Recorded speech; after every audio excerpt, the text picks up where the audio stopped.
안녕하세요, 구독자 여러분. 소수몽키입니다. 자, 2025년 새해 맞아가지고요. 또 트럼프 2기 시대가 본격적으로 열리는데 어떤 분야에 주목하면 좋을지 관련된 궁금증들 속 시원하게 풀어보기 위해서 전문가분 모셨습니다. 나와주셔서 반갑습니다. 안녕하십니까. 키움투자자산운용 ETF 사업부의 마지혜라고 합니다. 반갑습니다. 네, 반갑습니다. 사실은 오늘 제가 또 이렇게 모신 이유가 있습니다. 요즘 정말 핫한 분야가 하나 있죠. 특히 그 주식시장에서 양자 컴퓨팅 이슈가 정말 핫하더라고요. 사실 그 주식 요즘 관심 없던 분들도 그 양자 컴퓨팅 얘기를 하는 걸 보면서 너무 신기하다 했는데 가장 먼저 궁금한 거는 왜 이렇게 주목을 받는 거죠? 양자 컴퓨팅 요즘 정말 상상 이상으로 뜨거워요. 네. 사실 양자 컴퓨팅이라는 게 처음 뉴스에 등장하고 좀 얘기가 되기 시작한 거는 2019년이에요. 벌써 그래요? 5년이나 됐어요. 네네네. 그러니까 당시에 구글이 시카모어라는 양자 컴퓨팅을 자기들이 개발을 했는데 이게 기존의 슈퍼컴퓨터로도 엄청나게 오랜 시간이 걸리는 거를 단 200초 만에 풀 수 있다. 문제 해결을. 네. 이런 발표를 하면서 처음으로 양자 컴퓨팅이 주목을 받기 시작했는데 그런데 주식시장에서 이렇게 뜨겁게 타오르는 건 2024년 하반기부터였던 것 같아요. 네. 왜 그렇게 타올랐나라고 네. 생각을 해보니까 2024년에 최대의 성장 산업이 반도체, AI 이런 맞아요. 거였잖아요. 네네. 근데 그 다음 타자를 찾는 이 시장의 시선이 이 양자 컴퓨팅으로 꽂혔다라고 보여집니다. 그러니까 AI 다음 이제 먹거리가 네. 양자컴이다. 맞습니다. 근데 왜 그러냐? 왜 다음 먹거리냐? 요즘 투자의 논리를 보면요. 네. AI랑도 다 있어야 되는데 이제 네. AI만 있어도 안 되고요. 2025년 투자의 최대 키워드는 패권 전쟁이잖아요. 네네. 트럼프가 집권을 하게 되면서 미중 패권 전쟁이 다시 엄청나게 심해질 건데 그 모든 스토리가 다 맞물리는 산업이 뭐냐? 양자 컴퓨팅이더라고요. 어떤 의미냐 말씀을 좀 드려보겠습니다. 네. 양자 컴퓨팅은 국가 안보에서 엄청나게 중요한 역할을 해요. 왜 안보에 중요하냐? 양자 컴퓨팅이 갖고 있는 가장 엄청난 능력은요. 암호 해독력입니다. 그래요? 양자 컴퓨팅을 활용하면 현존하는 암호 체계를 모두 다 깰 수 있다라고 해요. 이게 얼마나 무시무시한 거냐면 뭐 은행이나 카드사 이런 거 해킹하는 거는 일도 아닌 거고요. 뭐 정부 인프라 해킹도 가능하고 중국이 미국의 펜타곤에 접근해서 핵발사 버튼을 누르는 것까지도 가능해지는 기술이 바로 양자 컴퓨팅인 거예요. 바로 암호 해독력 때문인데요. 이 양자 컴퓨팅의 암호 해독력이 얼마나 무서운 것이냐 이걸 보여준 최근의 시장 사례가 또 있었어요. 얼마 전에 구글이 이 윌로우라는 새로운 양자칩을 개발했다라는 뉴스가 있었고요. 이 윌로우를 활용하면 현존하는 슈퍼컴퓨터로도 10자년, 이 10자년은 1조 곱하기 1조, 1 뒤에 0, 24개가 붙는 숫자예요. 정말 가늠이 안 되는 엄청난 시간이 걸리는 문제 해결을 이 윌로우 양자칩을 활용하면 5분 만에 풀 수 있다. 이런 엄청난 발표를 냈어요. 이 발표가 나오자 구글을 비롯한 양자 컴퓨팅 관련 기업들이 시장에서 엄청난 주목을 받는데요. 반면에 한창 상승하던 비트코인 랠리는 확 꺾여버려요. 근데 그 이유가 뭐냐 하면은 양자 컴퓨터가 이게 상용화가 되면은 비트코인의 암호까지도 해킹하고 탈취할 수 있다라는 우려가 시장에서 부각이 됐던 거예요. 물론 이게 당장에 현실화될 일은 아니라고 하는데요. 미래 어느 시점에는 다가올 수 있는 되게 걱정되는 미래다라는 점이 부각이 되면서 이런 시장에서 흐름이 나타났던 거예요. 그러니까 사실은 기대감도 먼저 반영하지만 어떤 우려도 먼저 반영하긴 하는 거네요. 네네. 코인 시장이 이제 그렇죠. 그것을 코인은 반영했던 그쪽 반영하는 거네요. 상황이었습니다. 네네네. 말씀을 드렸던 것처럼 뭐 금융 해킹, 뭐 정부 해킹, 핵무기 해킹까지도 할 수 있는 엄청난 파괴력을 가진 기술이다 보니까 미국은 이 양자 컴퓨팅 산업을 붙들고 갈 수밖에 없겠죠. 그러겠네요. 그래서 현재 양자 컴퓨팅 기술은요, 많은 산업들이 다 미국에서 우위를 갖고 있듯이 역시 미국이 우위에 있는데 중국이 정부 주도의 투자를 통해서 무섭게 쫓아오고 있습니다. 중국은 뭐 무슨 굴기 이런 거 많이 하잖아요. 지금 양자 굴기를 하고 있어요. 미국이 과거에 5G 기술이 엄청 올라올 때 이제 화웨이를 고사시켰죠. 그리고 AI와 반도체 분야에서 또 중국이 막 따라오니까 또 중국을 고립시키는 전략을 폈습니다. 다음은 이 양자 컴퓨팅 산업이 격전지가 될 것으로 보이고 미국이 이 분야에서 패권을 지키기 위해서 자국 기업들 육성을 엄청나게 하겠죠. 이제 이 속에서 투자 기회도 있을 것으로 보여집니다. 특히 2025년 트럼프는요. 국방과 안보를 엄청 중요시하는 인물인 거 다들 아시죠? 그리고 이 미중 패권 전쟁을 처음 시작했던 인물로서 이 미국의 패권을 굳히는 거에도 엄청나게 관심이 많은 인물입니다. 그래서 이런 기술 안보 측면에서도 트럼프는 양자 컴퓨팅 이 산업을 중요하게 가지고 갈 것이다. 이제 이 점이 이 트럼프 시대의 양자 컴퓨팅에 관심을 반드시 가져야 할 이유라고 볼 수 있겠습니다. 야, 저는 그냥 단순히 엄청 그 차세대 기술이라고만 생각했거든요. 근데 그게 또 국가 안보와도 연결되니까 네. 방산, 전쟁 뭐 이런 것들에 이제 현대는 기술 전쟁이니까 그렇게도 적용이 돼서 이제 이렇게 관심을 또 받는 것도 있는 거군요. 네. 그래서 지금 말씀해주신 거 들어보니까 이제 양자 컴퓨팅이 국가 안보적으로도 확실히 가치가 커가지고 이번 트럼프 2기에도 주목을 받을 것이다. 그렇게 말씀해 주셨거든요. 근데 또 이제 양자 컴퓨팅하고 AI하고도 연결이 되는 것 같아요. 네. 이거는 또 어떻게 저희가 생각을 해봐야 될까요? 양자 컴퓨팅이 주목받는 또 다른 이유는 이게 네. AI 시대의 끝판왕 수혜주가 될 것이다 라는 전망과 함께였어요. 네. 이 AI 기술이 발전을 할수록 양자 컴퓨팅도 더 필요해지는 구조가 있기 때문입니다. 이건 왜냐하면 네. AI 시대가 오면서 이제 컴퓨터가 처리해야 되는 데이터의 양이 엄청나게 늘어났고 네. 또 연산의 복잡성도 되게 높아졌잖아요. 그래서 이제 컴퓨터가 연산을 얼마나 빠르게 효율적으로 할 수 있느냐가 엄청나게 중요해졌습니다. 근데 이제까지 컴퓨터에서 연산 능력을 결정짓는 제일 중요한 거는 반도체였잖아요. 고성능 반도체. 맞습니다. 예. 그리고 실제로 지난 한 50여 년간 이 반도체는 계속해서 진화를 해왔어요. 계속 작아지고 더 성능이 좋아지고 빨라지고 무어의 법칙이라고 많이 얘기를 하죠. 반도체 미세화라고도 진행이 됐고요. 근데 이제는 이 반도체 미세화가 진행될 만큼 돼서요. 더 이상 진행된다 한들 효과가 그렇게 크지 않은, 오히려 역효과가 나는 수준까지 왔다고 해요. 그래서 이걸 기술 업계에서는 반도체 미세화가 한계에 봉착했다. 이렇게 해석을 하던데, 그래서 이제 컴퓨팅 파워를 아주 획기적으로 개선을 시키기 위해서는 반도체 미세화가 아닌 다른 부분에서 돌파구를 찾아야 되는 상황이 된 거죠. 그리고 그 대안이 바로 양자 컴퓨터입니다. 양자 컴퓨터의 최대 장점은 슈퍼컴퓨터도 뛰어넘을 수 있는 초고속 연산 능력이다 라고 설명을 드렸던 것처럼 이제 현대 반도체의 한계를 넘어서기 위해서는 이 기술이 중요하게 사용이 될 수 있다. 그래서 GPU 강자인 엔비디아가 이 AI 시대에서 최대 수혜주가 됐던 이유를 생각해봐도 아주 단순하게 얘기하자면 AI 가속기 때문이었잖아요. 근데 이런 점을 고려하면 시장이 이제 왜 양자 컴퓨팅 관련주를 포스트 엔비디아다, 뭐 다음 차세대 AI 수혜주다 이렇게 보는지를 약간 이해를 할 수가 있게 되고, 최근에 엔비디아의 젠슨 황도 이 양자 컴퓨팅 관련된 코멘트도 많이 하고 투자 의지도 굉장히 잘 보여주고 있어요. 그러니까 이게 차세대 성장의 핵심이 될 것이라는 것을 빅테크들은 다 알고 있고 이미 노력하고 있다 볼 수 있었습니다. 사실은 근데 일단 저도 이제 주식이 워낙 핫하니까 막 관심도 갖고 공부도 해보고 싶어서 유튜브 영상도 막 찾아보고 했는데, 이 영상 보면 이해가 됩니다 뭐 이런 것들 읽어봐도 너무 어려워요, 이게 양자 컴퓨팅이. 그래서 잠 안 올 때 틀어놓으면 참 잘 오거든요.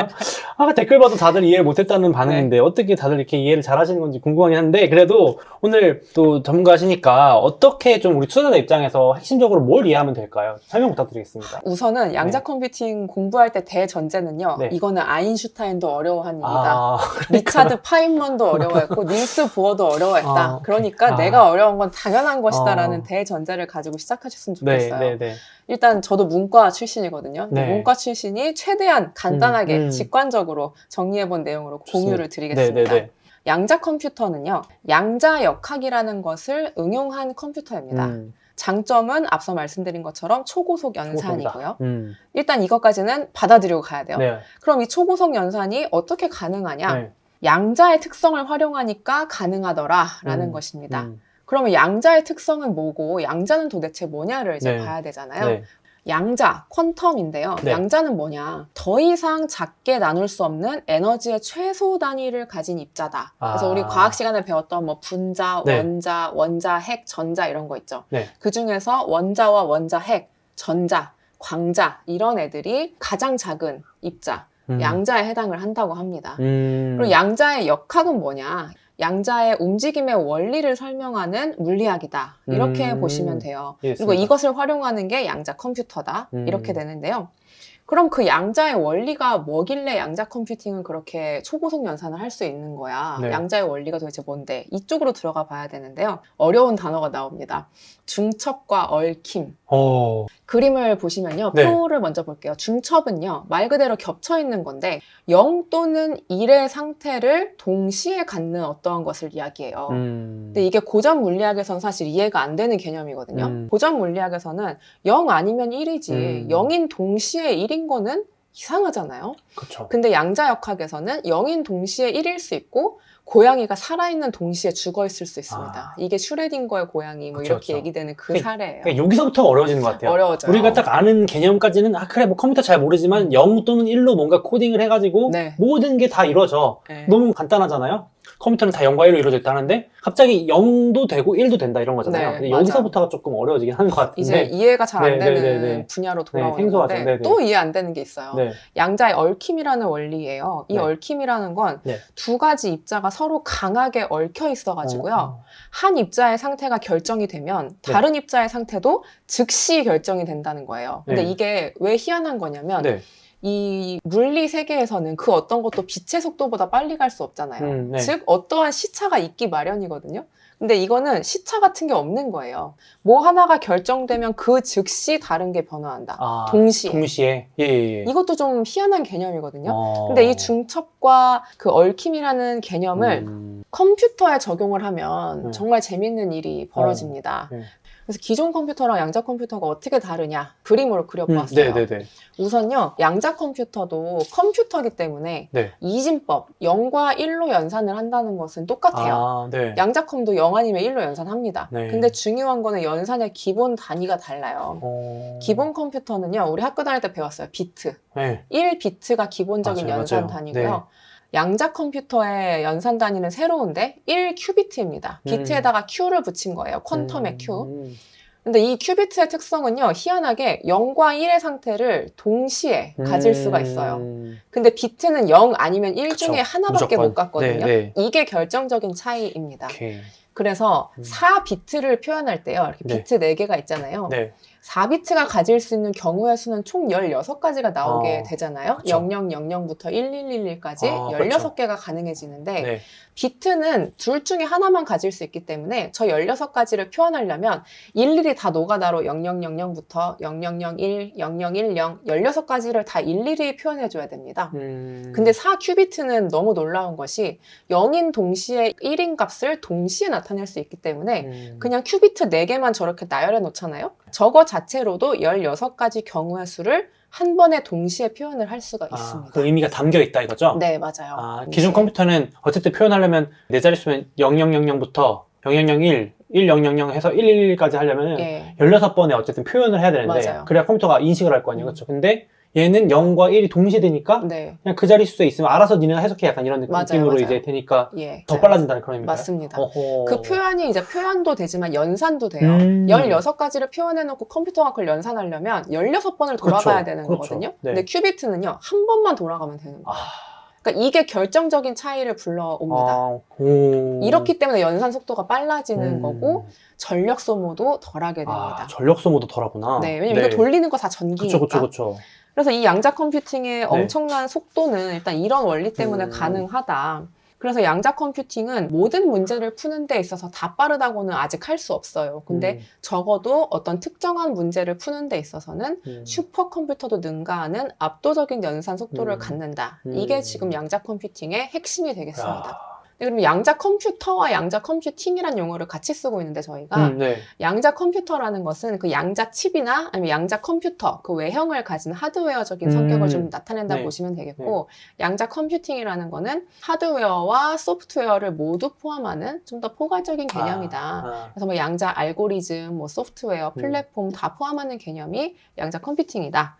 이렇게 보시면 될 것 같습니다. 이해됐습니다. 제 생각에도 사실 이 정도만 알아도 충분하다 생각하는 게 저도 문과지만 제가 전화기의 원리를 다 알고 전화기를 쓰지는 않다고 생각하거든요. 맞아요. 약간 인터넷이 제가 좋은데 당장 제가 챗GPT의 원리도 이해하고 쓰는 건 아니거든요. 그러니까 뭔지 아는 정도로만 하면은 투자하고 이렇게 하는데 해서까지는 괜찮지 않을까 이런 생각을 좀 조심스럽게 또 말씀을 드리고 싶긴 한데 충분히 일단 이 양자 컴퓨팅의 기본 개념을 좀 저도 이해가 된 것 같습니다. 네. 그래서 왜 빠른지, 왜 또 혁신적으로 이렇게 전력 소모나 이런 걸 줄일 수 있는지는 이해가 된 것 같고요. 그렇다면은 이제 우리 투자자 관점에서 다시 돌아와서 2025년에 특히 이제 양자 컴퓨팅 컴퓨팅 요 기술이나 관련 주식을 주목해야 되는 특별한 이유가 있을까요? 제일 큰 네. 이유는 역시 트럼프입니다. 네네네. 트럼프 효과라는 걸 기대해 볼 수가 있을 것 네. 같아요.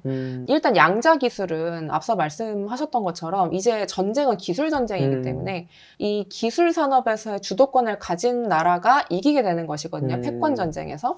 근데 트럼프는 이 중국 견제 의지가 아주 상당하다는 말이죠. 맞죠. 그래서 트럼프 정부는 이 산업을, 양자컴 산업을 되게 중요하게 육성을 할 가능성이 높습니다. 실제로 트럼프는 집권 1기였던 2018년에 국가 양자 이니셔티브라는 법안을 이제 서명한 적이 있어요. 약자로 NQI라고 하는데 네. 이 NQI는 미국의 중국 대비 양자 기술 우위를 유지하기 위해서 미국이 정부 차원에서 막대하게 양자 RNA에 투자를 하겠다. 이런 내용을 담고 있거든요.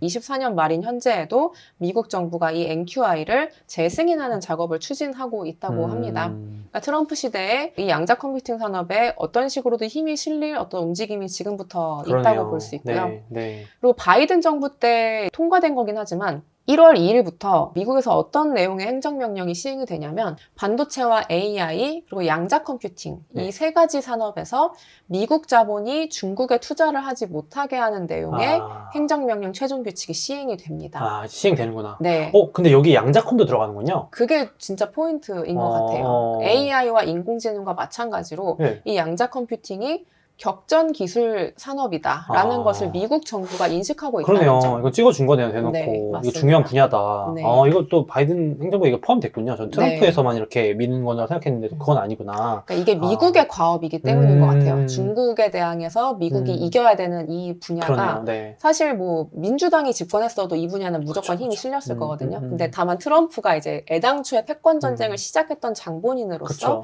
이 산업에 더 관심이 많을 것이다. 라는 저희가 생각을 하고 있고요. 그래서 또 이렇게 정부만 밀고 있느냐 그게 아닙니다. 당연히 민간 기업들도 이게 차세대 먹거리고 여기에서 이제 깃발 못 꽂으면은 큰일 난다라는 생각을 갖고 있기 때문에 굉장히 기술 개발을 열심히 하고 있고 상용화 노력도 속도가 붙고 있어요. 그래서 얼마 전에 지금 구글이 윌로우라는 양자칩 발표했다는 소식 아까 전해드렸는데 구글은 앞서 2019년에 시카모를 발표했다고 말씀드렸잖아요. 지금 5년 만에 훨씬 더 빠른, 훨씬 더 성능이 좋은 양자칩을 개발해서 내놓은 상황인 거고요. IBM도 어떤 양자의 대장주로 꼽히는데 IBM도 지난 11월에 신형 양자칩 퀀텀 헤론이라는 걸 공개를 했어요. 이제 이것도 2021년에 먼저 공개했던 제품에 대비해서 동일한 작업을 처리하는 연산 시간을 한 50배가량 단축했다고 합니다. 그러니까 기술 개발에 지금 속도가 붙고 있다는 거고요. 요즘 아이온큐도 많이들 들여다보시고 계실 텐데요. 너무 핫하죠. 정말 뜨겁습니다. 아이온큐는 이 이온 트랩 방식의 양자 컴퓨터라고 하는 어떤 하나의 그 양자 컴퓨팅 분과에서 또 최강자인데 이 아이온큐가 2025년을 시작으로 이 기술력을 엄청나게 키울 전망입니다. 지금 같이 보시는 그림은요. 아이온큐 3분기 그 IR 자료에서 제가 따온 건데요. 그 막대 그래프가 뭘 나타내냐면 앞서 잠깐 설명드린 큐비트 있잖아요. 그 큐비트의 숫자를 얼마나 가지고 가느냐가 이 양자 컴퓨팅 성능의 중요한 지표거든요.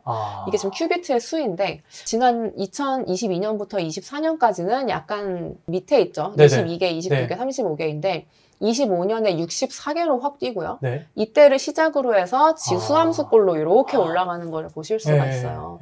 물론 이거는 기술 로드맵이기 때문에 뭐 이대로 안 될 위험도 당연히 있습니다만 일단 전망되기로는 이렇게 하고 있고 시장도 역시 이 전망을 보고 있다라는 점이 지금 투자 관점에서는 중요하겠습니다. 그리고 아이온큐는 미국 국방부나 공군연구소 같은 미국 정부 사이드 그리고 뭐 빅테크, 우리나라 현대차 이런 다양한 기업들의 민간 고객들도 다 갖추고 있거든요. 그래서 매출이 현실화가 되고 있다라는 점도 중요하게 보실 수가 있겠습니다. 이 아이온큐가 대장주라고 봐도 무방할까요? 기술력 이런 측면이나 영화에서? 그러니까 지금 양자 컴퓨팅이 이온 트랩 방식 그리고 초전도체 방식 이 두 가지로 이제 같이 돌아가고 있는데 이온 트랩 방식에서 대장주다. 그리고 초전도체 방식 쪽에서는 기존의 빅테크들 있잖아요. 뭐 IBM이나 구글 이런 애들이 대장주다. 이렇게 양갈래구나. 양갈래로 지금 돌아가고 있습니다. 그리고 실제로 이렇게 국방부나 이런 정부에서 수주도 이미 받고 있군요. 그리고 2025년에 왜 주목해야 되냐? 2025년이요. 유엔이 지정한 세계 양자 과학 기술의 해예요. 아, 그래요? 중요한 해네요. 중요해요. 하필 또 2025년이 또 세계 양자 과학 네. 기술의 해. 이거 또. 정말 공교롭게도 지금 타이밍과 딱 맞아 떨어지고요. 네네네. CE적으로는 CES가 있습니다. 이거 세계 최대의 기술 박람회인 거 다들 아실 네, 텐데 이 CES 2025에 이번에 올해 양자 컴퓨팅이 주요한 프로그램으로 추가가 됐습니다. 그래서 지금 제가 CES 2025의 새로운 프로그램을 알리는 보도자료 일부를 좀 따왔는데 퀀텀 컴퓨팅이 하나의 주제로 들어가 있다. 그래서 CES가 시작되고 이쪽에 대한 뉴스들이 많이 발표가 되기 시작하면 시장의 관심은 더 또 붙을 올라가겠네요. 가능성이 아하, 높겠다라는 네. 것들을 좀 보고 있습니다. 확실히 이제 한 2022년 말부터 나온 그런 챗GPT 때문에 AI 이런 빅테크는 먼저 주목을 받았고 좀 다음 먹거리, 넥스트 먹거리를 네. 계속 찾는 것 같아요. 근데 그게 구체화되는 한 영역이 대표적으로 양자 컴퓨팅이다. 네. 알겠습니다. CES도 그렇고 2025년 유엔이 지정한 또 양자 기술의 해라서 이것저것 뭐 논문도 나오고 보고서도 네. 나올 것 같긴 합니다. 맞아요. 그러니까 아직은 이 산업이 너무 극초기에 있기 맞아요. 때문에 네. 사실 뉴스에 의해서 움직일 가능성이 높거든요. 그렇죠. 그런 지점에서 음. 좀 이벤트들이 지속될 수 있다라는 점이 이제 투자 관점에서는 좀 흥미로운 포인트가 될 수 있을 것 같아요. 알겠습니다. 그러면은 일단 2025년에도 호재가 많은 건 알겠는데요. 그래도 우리가 투자가 뭐 1년만 하고 말 건 아니니까 조금 중장기적인 관점으로 봤을 때 이 양자 컴퓨팅이 이렇게 뭐 상용화 된다거나 정말 우리가 피부로 체감할 수 있는 어떤 좀 변화가 있다면 어떤 게 있을까요? 다양한 산업에서 이 양자 컴퓨팅이 게임 체인저가 될 것이다 라는 전망이 나올 정도로 진짜 다양한 산업에서 우리가 느낄 수 있는 변화가 있을 전망이에요. 띄워드리는 그림은 뭐냐면 글로벌 양자 컴퓨팅 시장 전망을 수요 산업별로 쪼개서 본 거예요. 네. 일단 제일 앞에 보면 보건의료가 있고요. 네. 두 번째 금융산업 있고요. 세 번째 정부 쪽 있고요. 네 번째 국방우주 있습니다. 이 산업들에서 양자 컴퓨팅을 어떻게 활용하느냐. 일단 보건의료 부분은요. 간단하게 이야기하면 신약 개발에 큰 도움을 줘요. 양자 바이오. 컴퓨터가. 네, 역시. 바이오 쪽에. 바이오 산업에서 제일 중요한 게 신약 개발이고 그러네요. 신약 개발에서 또 가장 중요한 것은 신약 후보 물질을 탐색하고 발굴하는 거라고 하더라고요. 근데 이게 엄청나게 많은 시행착오와 노가다를 필요로 하는 일이거든요. 많은 시뮬레이션을. 네. 근데 이거를 양자 컴퓨팅이 빠르게 효율적으로 해줄 수 있게 되면 이 신약 개발이 대단히 용이해진다라는 측면을 우리가 볼 수 있고요. 그리고 금융산업에서는요, 이제 우리의 투자도 훨씬 쉬워질 수가 있어요. 5만 가지 변수를 다 고려하는 가운데 가장 최적의 투자 포트폴리오가 뭘까? 이런 거를 짜는 일에 양자 컴퓨팅이 활용이 될 수 있고요. 그리고 금융산업 업자들에게서는 금융 리스크 분석 같은 거, 그렇죠. 리스크 관리 같은 걸 할 때도 이 양자 컴퓨팅이 큰 가치를 줄 수 있습니다. 그리고 이 양자 컴퓨팅이 암호 해독력 같은 게 있기 그러니까요. 때문에 정부나 군 쪽에서도 쓸모가 많다고 앞서 말씀을 드렸는데 그래서 정부라든지 국방, 우주 이런 쪽에서도 이 양자 컴퓨팅을 주요하게 활용을 할 것으로 전망이 됩니다. 그래서 양자 기술은 정말 다양한 분야에 활용되면서 각 분야의 혁신을 조금 더 드라마틱하게 개선시킬 수 있다. 그러네요. 이런 지점이 지금 주목을 받고 있습니다. 알겠습니다. 뭐 안 쓰인 데가 없겠네요. 시간을 획기적으로 단축시켜준다고 하니까. 그런데 일단 여기까지는 긍정적인 전망 위주로 들었는데 역시 이런 비판적인 관점도 많은 것 같아요. 그러니까 저도 그렇게 얼핏 들은 것 같은데 아직 상용화는 멀은 거 아니냐. 이거 빨라야 뭐 2030년까지인데 그냥 기술 하나만 보고 우리가 투자하기 너무 위험한 거 아니냐. 분명히 이런 지적도 하실 것 같거든요. 이 부분에 대해서는 어떻게 생각하실까요? 맞는 말씀이세요. 네. 그러니까 연구기관들의 분석을 보니까 대체로 양자 컴퓨팅 상용화 시점은 빨라도 2030년. 빨라도. 네, 2030년도 이후에야 이게 상용화될 것이다 라는 전망이 지배적입니다. 그래서 당장 현실성이 없다라는 게 이제 현실적으로 학문적으로는 맞는 말이에요. 그래서 현재 양자 컴퓨팅 산업이 어디에 와 있나를 과학자분께서 설명하신 재밌는 표현이 있던데 우리 지금 쓰고 있는 이런 컴퓨터 데스크탑의 시작은 1946년에 나왔던 애니악인 거 알고 계시죠? 거대한 그 창고 집 같은데 막 복잡한 기계들이 있고 그 커다란 걸로 할 수 있는 게 고작 전자계산기 수준의 계산이었다라고 하거든요. 그 최초의 컴퓨터 30톤짜리 애니악. 그게 나온 수준이 지금 양자 컴퓨팅의 수준이다. 현재의. 그러니까 지금 정말 초기 중에서도 극초기 단계다. 이 지점을 우리가 보고 가야 되긴 합니다. 근데 중요한 거는 주식시장은 먼저 움직인다라는 거거든요. 그렇죠. 투자의 관점에서는 좀 다른 거예요. 학문적인 관점이랑은. 그런데 아직도 멀었다는 그 양자컴 기술을 지금 시장이 왜 이렇게 주목을 하고 있는 거지를 보면은 지금 그 성장의 곡선, 성장의 신호탄이 막 쏘아졌기 때문이에요. 지금부터 시작이다라는 인식이 지금 확산되고 있는 거거든요. 띄워드리는 그림을 보시면 네. 그 글로벌 양자 컴퓨팅 시장 성장 전망 표랑 그래프인데요. 네. 2023년, 24년 다 그렇게 크지 않습니다. 근데 2025년 정도를 시작으로 해서 올라가는 곡선이 매우 가파르게 이어집니다. 그러니까 이게 지금이 시작이다. 지금부터 주목을 해야 된다라는 논리에 힘이 실리는 이유이고 근데 지금 그렇다고 해서 또 지금이 유일한 막 최종의 타이밍이냐면 그건 아닐 수 있겠죠. 그리고 지금 일부 종목이 되게 단기 급등해가지고 좀 변동성이 높을 것을 네, 감안을 맞아요. 하셔야 돼요.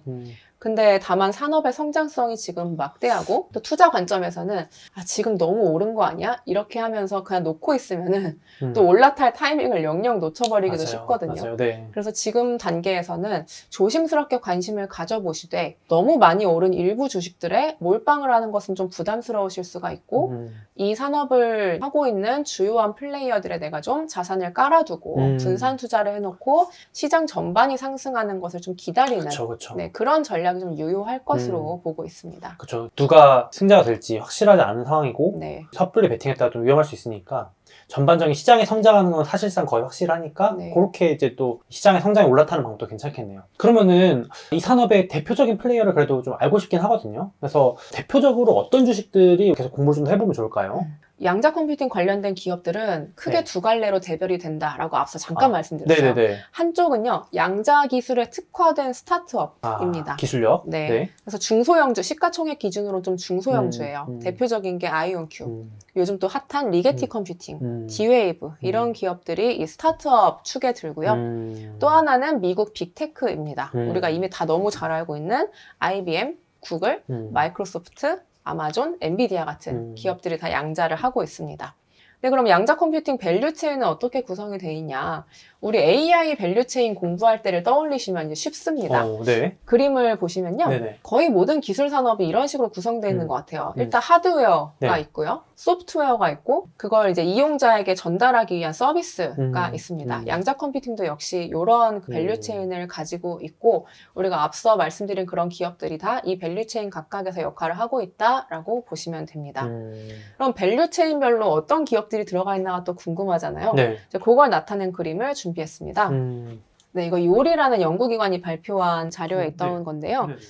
우선은 지금 하드웨어 시장이 가장 크고 넓게 펼쳐져 있어요. 맨 아래에 퀀텀 하드웨어랑 퀀텀 컴퓨터스가 있거든요. 저 층에 우리가 많이 알고 있는 기업들이 다수 위치해 있습니다. 아이온큐, 리게티, 디웨이브, 허니웰, IBM, 인텔 같은 기업들입니다. 네. 그리고 하드웨어 하는 기업들이 소프트웨어라고 안 하지 않기 때문에 일부 기업들은 그 서비스 제공업체, 네 번째 칸에 있는 서비스와 그 아래에 있는 소프트웨어 쪽에도 얽혀 있게 되고요. 마이크로소프트라든지 아마존 같이 뭐 클라우드나 이런 서비스 쪽에서 강점을 가진 기업들이 좀 두드러지고 있습니다.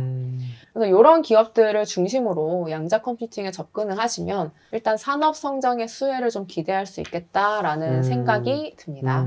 이해했습니다. 이 밸류체인을 보니까 좀 더 이해는 잘 되는데요. 특히 아이온큐에 제가 최근에 기사를 보니까는 한국인분들이 막 싹 쓸어가지고 막 엄청 지분율이 높아졌다 이런 기사까지 본 것 같은데 이게 사실인지 그렇다면 진짜 실제 기술력이 있는 어떤 기업인지 좀 더 자세히 듣고 싶거든요. 네.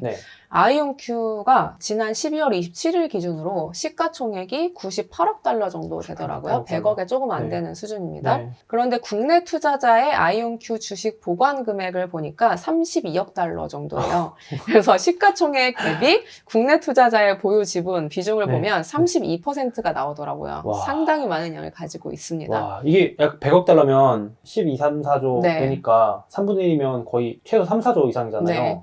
3, 4조 원 이상을 한국인이 들고 있다는 거예요? 한국 사람들 네. 정말 뜨겁잖아요. 네. 와.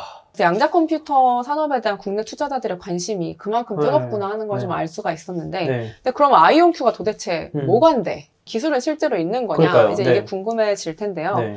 우리가 사실 양자 컴퓨팅 관련된 기술을 막 기술 그 자체로 이해하려고 하면 또 너무 어려우니까 맞아요. 제가 그 기업의 기술력을 가늠할 수 있는 하나의 지표로 특허 건수가 있지 않겠습니까? 그래서 네. 기업별 그 양자 기술 특허 건수 자료를 좀 봐봤어요. 네네네. 그림을 보시면은요. 네. 미국에 정말 많은 기업들도 있고 빅테크들도 있고 기라성 같은 기업들이 많은데 그 중에서 아이온큐가 가진 양자기술 특허 건수가 6번째입니다. 그 위에 보면 IBM, 마소, 인텔, 구글 이런 기업들이 있거든요.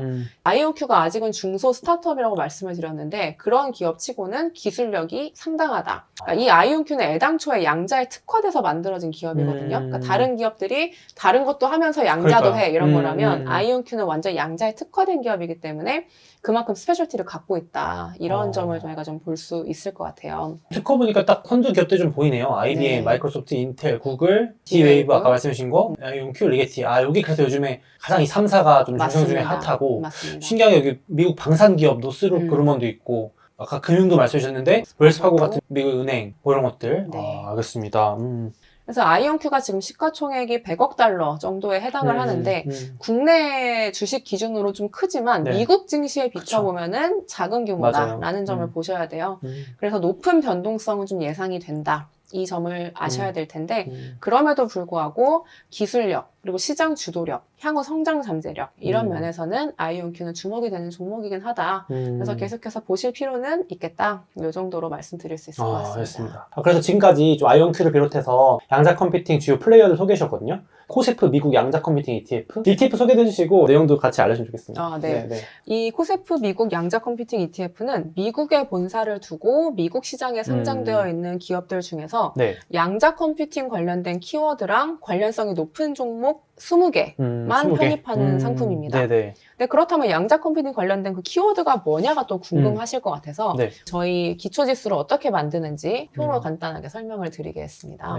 어떤 키워드들을 갖고 있냐? 크게 양자 컴퓨팅 인프라와 하드웨어, 그리고 양자 AI와 머신러닝, 양자 소프트웨어와 응용 프로그램, 어플리케이션, 양자 AI와 암호화 이런 분야에 대한 키워드를 가지고 이 키워드와 그 사업의 유사성이 높은 기업들을 담아가는 구조이다라고 생각을 하시면 되고요. 그 20개 종목들 중에서는 시가총액이 너무 작은 기업들도 있어요. 근데 그런 기업들을 펀드에 너무 많이 담게 되면은 변동성이 너무 커지고 운영을 하기 안 좋을 수가 있어요. 그래서 저희는 양자에 특화된 스타트업도 담아가면서 빅테크들도 아울러서 이 양자 컴퓨팅에 특화가 되어 있는 포트폴리오를 꾸리면서도 좀 비교적 안정성도 기하고자 했습니다. 그래서 저희 지난 11월 말 기준에 기초지수를 보시면 투자 종목을 보시면 아이온큐를 필두로 한 스타트업과 빅테크들을 고루 담고 있다는 것을 보실 수가 있습니다.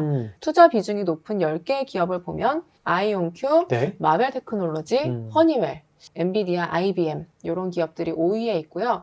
아마존과 팔로알토, 알파벳, 오라클, 인텔 같은 기업들도 담고 있습니다. 모두 양자 컴퓨팅 산업에서 한 가닥씩 하고 있는 기업들이다라고 보시면 될 것 같아요. 이해됐습니다. 아까도 제가 특허 내역 보니까 확실히 그 상위권에 다들 각 분야에서 연구하고 있고 실적도 내고 있는 그런 대기업들도 많이 담겨 있고 아이온큐 비중도 이 기준으로는 되게 높게 많이 담겨 있네요. 그래서 제가 봐도 개별 종목 공부가 상당히 부담스럽고 힘드신 분들이 많으실 텐데 이 산업 성장에 올라타려고 하는 방법으로는 이런 ETF 투자가 가장 적합하지 않나 개인적으로 생각이 됩니다. 그래서 요즘 가장 핫한 양자 컴퓨팅 쫙 훑어주셨거든요. 그래서 이제 마지막으로 특히 어떤 구독자분들께 이 ETF가 좋을지 정리해 주시면 너무 감사하겠습니다. 미래 성장 산업 투자처를 찾고 계신 분들, 그래서 반도체, AI, 그 다음은 뭘까? 이제 여기에 관심을 가지면서 산업을 공부하시는 분들께 일단 이 산업 관심 가져보시라고 말씀을 드리고 싶어요. 그리고 국내 투자자분들의 아이온큐 사랑이 지금 엄청나잖아요. 근데 아이온큐를 주요하게 담아가고 싶지만 여기에다가만 다 올인하기엔 좀 부담스러우실 수가 있거든요. 그래서 산업의 핵심 기업들을 좀 두루 담아가고 싶으신 분들, 분산 투자를 하시면서도 산업 전반에 성장하고 같이 가고 싶으신 분들한테 이 ETF가 좀 적합할 것 같아요. 그리고 연금 계좌를 통해서 ETF 투자하시는 분들 많은데 연금 계좌에서 성장 산업에 투자하고 싶으신 분들한테도 좋은 대안이 될 것 같습니다. 알겠습니다. 참고하실 점은요. 이게 ETF이기 때문에 개별 종목에 비해서야 변동성이 낮긴 하지만 이 산업 자체가 워낙에 변동성이 높고 또 특정 산업에 집중한 20개 종목만 담고 있기 때문에 뭐 대표지수형 ETF라든지 아니면 좀 브로드한 산업에 투자하는 ETF에 비해서는 역시 변동성이 높을 수 있다. 이 점은 참고하셔야 되고요. 또 환 노출형입니다. 환 해지를 하지 않아요. 그래서 원달러 환율의 변동을 이 ETF 성과가 반영한다. 그래서 원달러 환율이 상승하면 ETF 성과가 긍정적이지만 원달러 환율이 하락하면 성과에 부정적일 수 있다. 네. 이 지점도 같이 참고하시면 좋겠습니다. 알겠습니다. 자, 그래서 오늘 양자 컴퓨팅 관련돼서 궁금증 시원하게 풀어봤는데요. 제가 이 ETF 관련된 정보는 이 영상 더보기와 댓글에 남겨놓을 테니까 참고하시면 좋을 것 같습니다. 오늘 나와주셔서 감사합니다. 고맙습니다. 네, 고맙습니다.